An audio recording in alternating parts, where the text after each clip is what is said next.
aussi, en quelque part, l'absence de la planification dans la base, que nous observons, qui a tous ces problèmes d'inondation.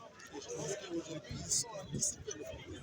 L'anticipation du problème, c'est de rentrer à la base, essayer d'étudier le projet d'extension. Cette fois-ci, le projet d'extension est étudié, il n'est pas suivi. Ça signifie qu'on est en train de planifier, de projeter l'extension de la ville de Kinshasa en essayant d'analyser les failles, les forces et les faiblesses de l'espace que nous voulons aujourd'hui occuper pour l'extension de la ville de Kinshasa. Donc je pense que dans ces études de planification, dans ces études d'extension, il y a des questions déjà qui sont analysées en ce qui concerne l'évitement déjà des constructions dans les zones qui sont sujettes à des inondations.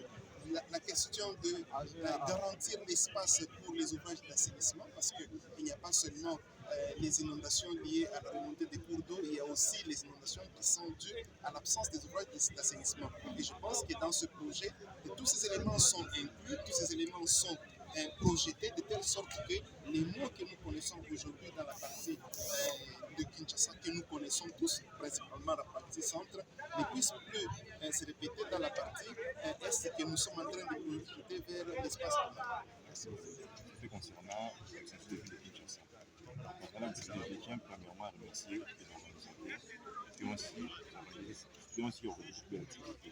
Premièrement, ça tient à promouvoir les étudiants de l'académie, et puis l'initiative.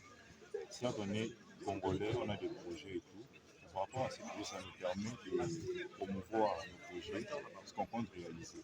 C'est la raison pour laquelle on est ici, et ça permet à ce que les étudiants puissent présenter leurs projets. Je pense qu'il y aura des projets qui seront réunis, qui seront financés, qui feront en sorte de mettre l'étudiant congolais en marche pour réaliser ces événements. Si on peut retenir un thème pour aujourd'hui, est-ce qu'il y a eu un thème retenu pour aujourd'hui?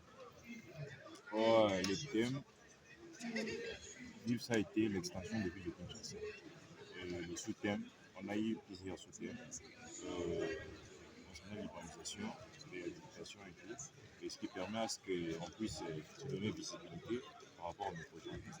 Pas nécessairement, il y a des ceux-là qui ne font pas peut-être partie de l'urbanisation, mais qui ont quand même des projets qui peuvent soutenir cette activité, qui peuvent y participer pour mettre en marche cette belle initiative. Qu'est-ce que vous demandez au gouvernement congolais? Ce que je demanderai, en tout cas, on est congolais, tous nous le savons, en tout cas, on a besoin d'être financé et être suivi de près, ce qui est vraiment important. Parce qu'on demande depuis on a des projets, en tout cas, mais à la fin, il n'y a pas peut-être de soutien complet. Ce que je demanderai au gouvernement, c'est d'être là pour les Congolais surtout, de les aider à réaliser leurs projets. Merci beaucoup. On peut le dire, c'est une joie aujourd'hui que l'INBTP partage avec d'autres institutions organisateurs de cette activité, auxquelles nous sommes les organisateurs principaux parce que cela se passe ici chez nous. Alors nous sommes très contents, très ravis, je dirais aussi très bénis de pouvoir avoir cette organisation de grandes activités qui amène à Capislet. Vous allez comprendre avec moi et vous êtes d'accord que actuellement, avec toutes les communes qui occupent la ville de Kinshasa, c'est la commune de Maloko qui a juste 79% de l'espace non occupé. Comprenez avec moi qu'il y a 21% des autres communes auxquelles nous sommes entassés. Alors comment ne pas avoir des problèmes? Ça se comprend aujourd'hui qu'il y a des problèmes des embouteillages et consorts. Tout cela se dit aussi peuplement. Il y a plusieurs problèmes auxquels aujourd'hui on peut dénicher et puis comprendre que Kinshasa mérite mieux aujourd'hui d'avoir des solutions possibles qui pouvaient bien désengorger tous ces problèmes que nous sommes en train de. C'est très bénéfique actuellement. Alors on dit déjà merci au coordonnateur Thierry Kateboué d'avoir pensé à la jeunesse avec son équipe du comité stratégique. Alors ils ont pensé à la jeunesse. Aujourd'hui, il y a une grande considération à la jeunesse concernant, je dirais, les étudiants, surtout avec les domaines qui pratiquent l'INBTP actuellement.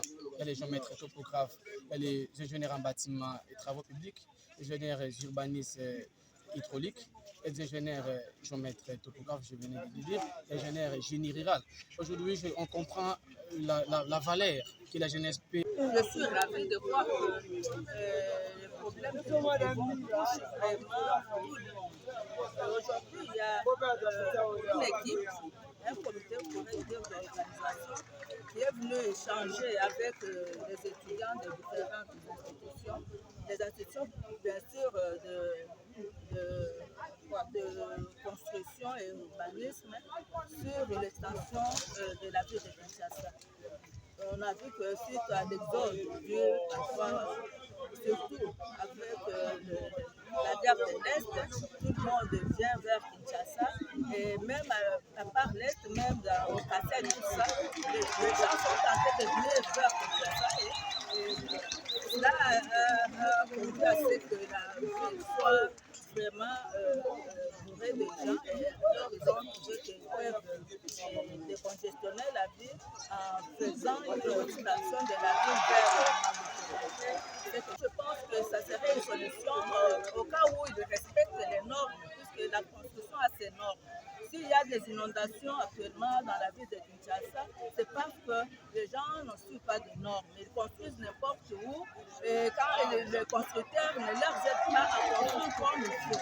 Mais de l'autre côté, là où ils vont faire l'extension, s'il y a des urbanistes, s'il y a des constructeurs BTP, là je pense qu'ils vont résoudre les problèmes puisque chacun va s'occuper dans son domaine et aider la population à ne pas subir encore toutes ces conséquences qu'on est en train de subir quand il pleut ou quand il y a des problèmes des intempéries. Je pense ingénieurs BTP, les ingénieurs BTP, regardez sur le chèque, c'est mentionné ingénieur.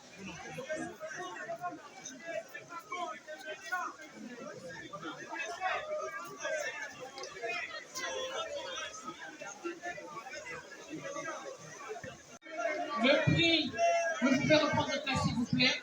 On va prendre le prix pour le premier groupe. La somme de 3 millions de francs congolais pour les groupes d'experts, c'est M. Thierry qui va reprendre.